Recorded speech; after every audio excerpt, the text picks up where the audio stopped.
Salutare, prieteni! Mă numesc Solomon Marcel, din localitatea Brateiu. Facem această filmare în urma unui incendiu produs la casa noastră.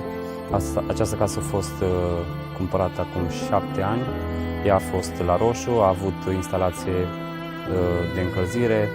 În acel timp a fost făcut și hornul, coșul de fum, care a fost făcut din elemente neprofesionale, din elemente de aerisire, cum s-ar spune, și în urmă cu o lună jumate aproximativ, din cauza unei fisuri a hornului, s-a provocat un incendiu destul de mare, care a adus daune foarte mari și, în principiu, ideea mea ar fi să folosim hornuri profesionale.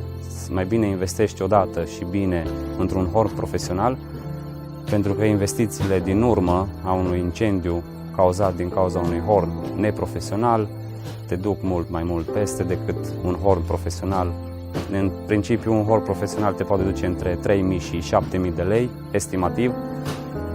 Cel neprofesional poate să ajungă maxim până la 1.000 de lei, dar pagubele au fost undeva la 10.000 de euro, deci e o pagubă destul de mare, așa că, în principiu, mergeți pe ceva scump, ceva calitativ, ceva profesional.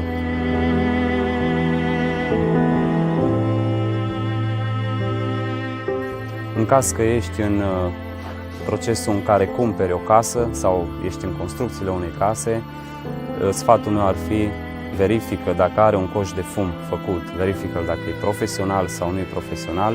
Dacă nu e profesional, sfatul meu, dă-l jos și fă-ți unul profesional. În caz că e profesional, e foarte bine, dar fiți atenți că urmează, dacă nu faceți lucrul acesta, să verificați dacă e profesional sau nu, se poate isca un asemenea incendiu și spatele destul de mari.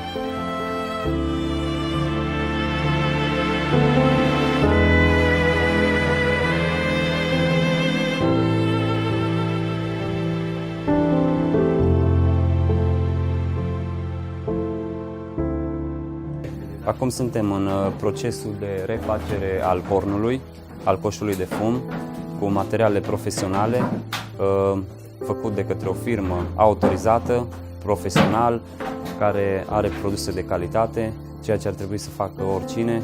În caz că nu cunoști o firmă, te rog să iei legătura cu oricine știe despre o anumită firmă care e specializată pe coșurile de fum, ca să faci ceva calitativ și de lungă durată și fără să ai probleme, fără să te gândești, cândva poate și la mine va lua foc, dacă nu e făcut profesional.